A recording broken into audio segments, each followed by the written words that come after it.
lot of things have been happening in the Nigerian political space in the last few weeks. We've had dramatic statements by some governors of the opposition party pledging support to the president, that they will support him in the next coming election. And we've had a lot of things in the polity that people are worried whether there will be a free election and how the elections will fare and the fate of democracy in Nigeria. Joining me online to discuss these issues and many other issues is the Right Honorable Sergius Ogun, the two-time member of the House of Representatives who represented Eastern North and Eastern Southeast Federal Constituency of Edo State. Honorable Ogun was a member of the Labour Party and sought to become its governorship candidate in the elections that brought Governor Monday Okpebolo to power. And now you're welcome to our discussion today, Honorable. Thank you for having me. Yeah, let's start with the situation that happened near you. I don't know whether Uromi is part of your constituency, but Yes. What is the situation now in Uromi? Well, that's calm. That's calm. As you remember, the governor Senator Monday Okpebolo, the governor, Edo State governor, visited Kano almost immediately. The incident happened, and I think last week the Kano State governor also visited Edo State to see the governor. So yeah, that's ongoing, but the place is calm. Yeah, No. how about the outcry of the people and the women that there were a lot of kidnappings and that were taking place? It's still Has happening. I calm think returned? But the kidnapping is on a daily basis. 3 days ago, Uromi is made up of 11 political wards. It's the largest in Edo Central. So one of the communities who's there is a political ward. There are kidnappings there. They say they kidnapped 3 people or 4. So it's a daily occurrence. It's been going on. What happened, the incident in Uromi, is a symptom of what's been going on, you know. So that happened and all that is going on now because lives were involved is no matter how they solve it, if compensations are paid and all that, the root cause is that there should be no open grazing. There is a law in Edo State against open grazing. That law is not being obeyed by anybody. So till you go to the root of the problem and solve it, what happened the last time Romis can happen again anytime. Because people are still being raped in their farms. 50 hectares of my own farm, cassava farm, was eaten up. Cows entered and ate it up completely. The matter was reported to the police. I mobilized the police, paid them money to go check the site and all. But of course, most of the guys doing this are the kidnappers. So can you compete with them? Where I'm disbursing 200,000 naira to the police to go and investigate and see what happens, those guys can give 2, 3, 5 million. The leader of the cattle herders around my community, my quarter, went to the police, told them they will leave. They will sign an agreement with my community. He will leave within 2 weeks. They should give him 2 weeks. Then he reneged on it.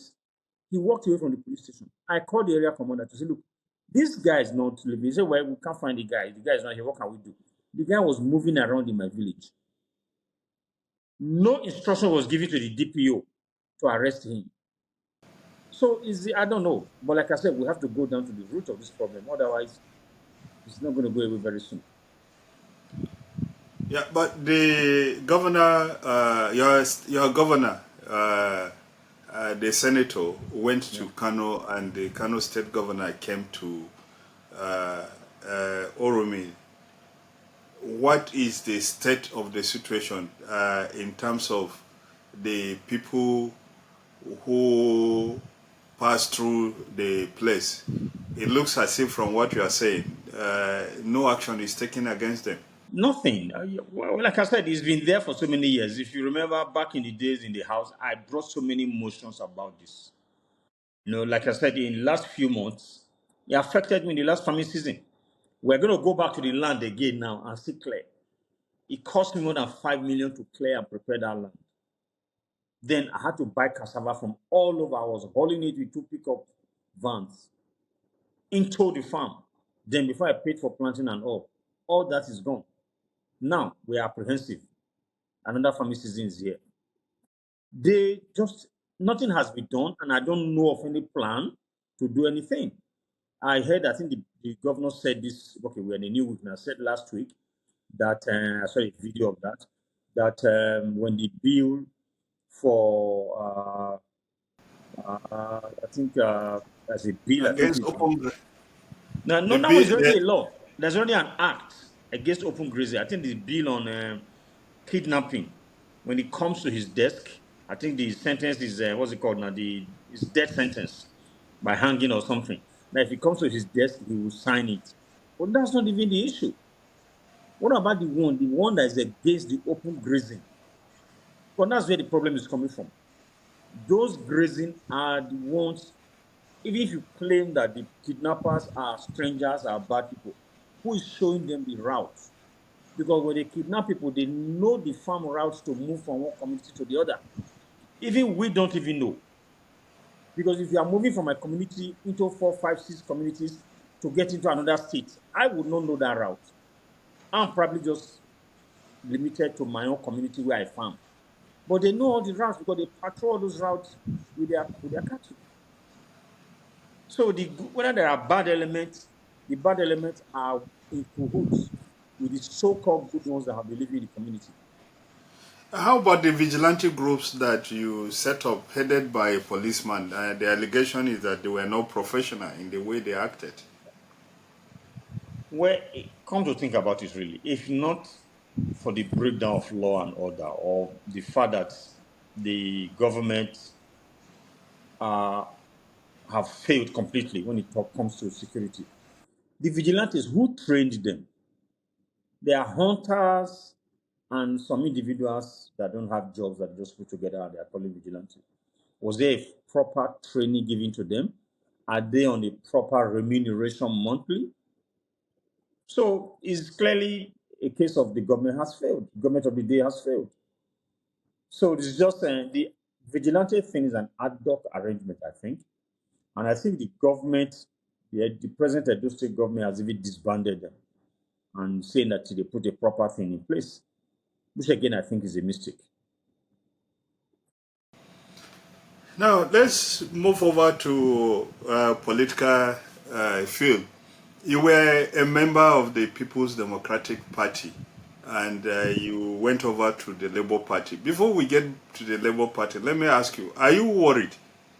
Or are you worried? What do you think about the fact that more than 2 years before the next election, some prominent members of the leading opposition party, the governors who control delegates and who presumably control votes, have declared their support for the ruling party? I'm talking about, does it mean that the opposition has failed completely in the country? Well, the main opposition party is the PDP. And the way it is right now, it doesn't look well. Let's be fair to the governors. Most of them are first-time governors that will be running for the second term, and they are in the party. Some of them can't see uh, how the issues confronting them now can be resolved before the next election. And when we say the next election, we are in we are in April now, and in another couple of less than 10 days or so, or in another 10 days, we will be in May. So 6 months, or rather 1 year from May, we will be getting ready for the primaries. Most likely, the primaries will be May, June.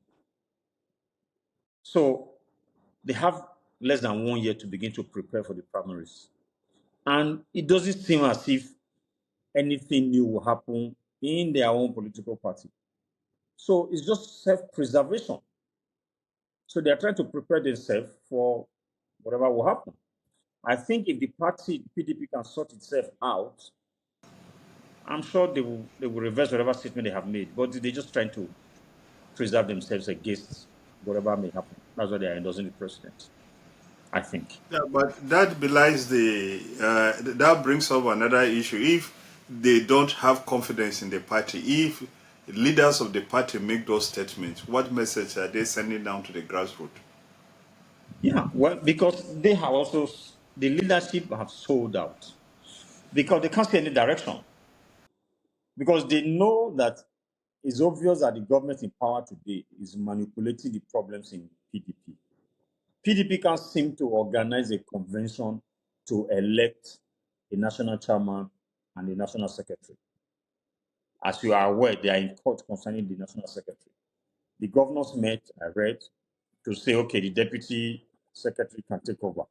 And you saw the press conference given by the FCT minister, I think late last week, that they will be subverting the judgment of the Supreme Court and all that. So it's clear they can see the handwriting that the government of the day have their fingers in all the problems they are having. And they are not sure that this will be resolved. Maybe if there's going to be a convention by December. They're not sure. So, but I think if PDP can put their hearts together today or go into an alliance with another political party, something might be able to come out from there. And these guys, I'm sure, can work their way back. But they can't see it. And I think the biggest challenge, I heard they are all meeting and talking about forming alliances and all. But if somebody like Atiku Abubakar still wants to run, and now the zoning is to the south, do you think an average southerner will want to support him? So that's the challenge. Somebody like Atiku Abubakar needs to get up to say, look, I'll be the father of the nation, bring the young guys together and say, okay, let's do a merger. If we were talking about that right now, maybe these governors will be confident that something will come up. But he is still there. He still wants to run. And how many of the young people will be willing to support him? I, for one, even as a NEC member of PDP, while I was in the House, said on national television that I was not going to support Atiku Abubakar because I felt it was the turn of the South. And that hasn't changed. I supported a Southerner there in the person of Peter Obi. That hasn't changed. I can tell you that's the sentiment down here. So if the skeleton or whatever is left of PDP today goes ahead to give the ticket to Atiku Abubakar, that will be the end of the party in the South. I don't know about the North. So So, he needs to be a father of all. are you implying, therefore, that if PDP brings up a candidate from the South, maybe its fortunes might change? I think so. I believe so. Because the argument they were bringing that the last president of the PDP structure was from the South. And my question then was, so if you keep bringing presidential candidates from the North, or if you are relying on this statement to now say all your future presidential candidates must come from the North, which means you are not ready to win any election. We must look at ourselves in the face and tell ourselves the truth. So why are we even discussing PDP? So they are supposed to be the biggest opposition party. But it looks like they've lost a lot of ground and there is even no cohesion, there's even no immediate plan to prepare for an election and win. So that's why I think most of our members are decamping. And even the so-called leaders, the governors, especially those from the South, are talking about supporting the president who's in a different party entirely.